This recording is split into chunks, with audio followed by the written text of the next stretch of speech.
ఓం శ్రీ గణేశాయ నమః. శ్రీమన్నారాయణీయం. ఓం శ్రీకృష్ణాయ పరబ్రహ్మణే నమః. దశకం 34, శ్లోక 6.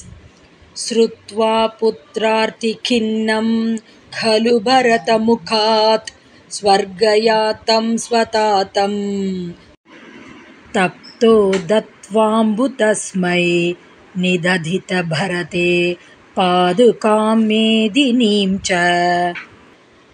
అత్రిం నత్వాథ గత్వా వనమతి విపులం దండకం చండకాయం హత్వా దైత్యం విరాధం సుగతిమకలయః చారుభోః శారభంగీం. Word by word meaning. Boho, O Lord. Bharata Mukhat, from Bharata's mouth. Swatatam, Putrarthi Khinnam Khalu, thy father who was grief stricken at the separation from his son. Swargayatam Shrutva, hearing about the death of. Taptaha, tormented. Tasmai Ambu Datva, performing Tarpana for him. Bharate, on Bharata. Padukam Medineem cha, thy sandals and the kingdom. Nidadhita, thou didst bestow. Atha, then. Atrim Natva, paying obeisance to the sage Atri. Ati Vipulam Dandakam Vanam, the vast Dandaka forest.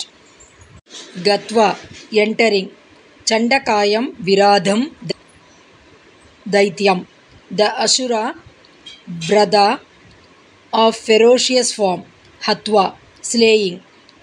Sharabhangim Sugatim, the salvation of sage Sarabhanga. Charu Akalayah, didst bring about beautifully. Full meaning. O Lord, hearing from Bharata's mouth the news of the death of thy father due to his grief at being separated from thee and tormented by it, thou didst perform Tarpana for thy father.